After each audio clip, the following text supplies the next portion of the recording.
Let's imagine a scenario you might know all too well. Your toddler loves their one-on-one time with mom or dad, and you're in the middle of a goofy play session when they demand to be tickled. That might mean a lot of laughter, some giggles, and a few happy shrieks, but is giving in to their tickle requests the right thing to do? It might seem harmless, but remember, you're setting the groundwork for a lifetime of relationships. In today's society, teaching our kids about things like consent and body autonomy is a big deal, and those are two things immediately linked to tickling. Let's look at what's really going on and why you might want to get those giggles another way. Laughter or enjoyment.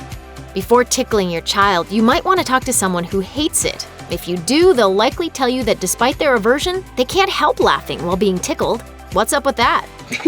Stop it! Ow. That's precisely the question a 1997 study by the University of California at San Diego set out to explore, with help from some so-called tickle machines and old recordings of Saturday Night Live. They ultimately went as far to say laughter isn't even linked to a pleasurable feeling. It's a simple reflex, no more, no less, and it might be an old survival mechanism. Dr. Glenn Weisfeld of Wayne State University explains, the structures of the body that are most vulnerable to tickling are also ones that are most vulnerable to attack. We may be responsive to tickling because it gives us practice in defending ourselves. And that laughter? It's to encourage the tickler to keep the practice session going.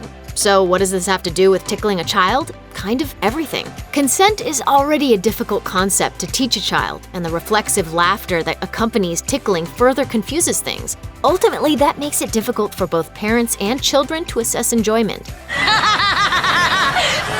I can't stand it! That was horrible! That's the point. Vocal cues. Think back to the last time you had a really good laugh. You know, the same kind that comes in the middle of a tickling session? Think of the physical sensations you experienced in those moments. You may have had difficulty breathing, been unable to speak, and perhaps even felt a bit weak. You can forget about talking through that kind of laughter, and it's that sense of helplessness that makes this a big problem. When a child is tickled without permission, that takes away their agency, as they weren't given an option to share whether or not they wanted to be tickled. Even if a child asks to be tickled, the issue remains. If it gets to the point where it's no longer fun, that child might be so helpless with laughter they can't physically ask for it to stop. That's not a pleasant place to find yourself, whether you're a child or an adult. Building trust issues.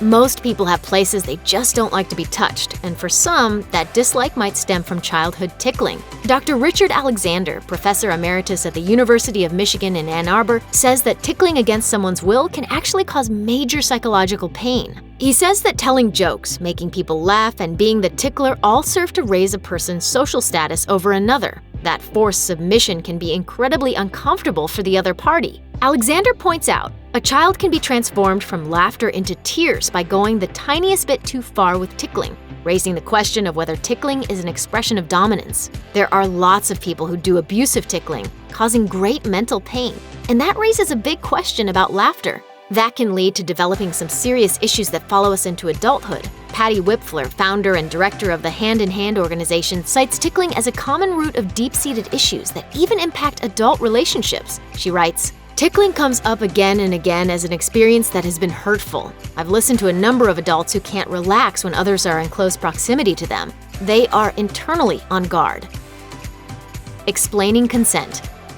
Consent seems pretty straightforward, but the hard truth is evidenced by recent headlines. It's a complex concept even for adults, so how can you start to explain it to a child? It's a conversation that should be started with kids early, in an age-appropriate way, of course, and tickling can be part of that. It's an excellent topic to use to help kids recognize the importance of getting the consent of others, no matter what's involved. Since tickling often starts early, that means the conversation can too. Please don't. That tickles. No, get off. Tickle torture. Anyone who hates being tickled would probably agree that it's only a bit short of torture, and those people have history on their side. Historians have found reports of tickle-based tortures going back to ancient Rome, when victims would be restrained, have their feet coated in salt, then licked by a goat. Strange? Absolutely. But it's said it would be repeated until the person's skin wore away and they ultimately died from the torture. There are other instances of people reportedly dying from tickle-related asphyxiation. And at the end of the 19th century, Pierrot the sad clown tickled his wife to death in a fictional tale. That's just how terrifying tickling can be. Still doubtful? Tickling is also cited on BDSM sites as an ideal form of S&M due to traits like loss of control, struggling, and humiliation. When adults are tickling kids all in good fun, there certainly isn't a conscious intention to do harm, but that doesn't mean there can't be a harmful result. No matter what your own feelings about tickling are, there's just one more thing. How many of these video clips featured here show someone saying or indicating no, but getting tickled anyway? Food for thought. Nobody, no. You going to ask him? No. Thanks for watching. Click the list icon to subscribe to our YouTube channel. Plus, check out all this cool stuff we know you'll love too.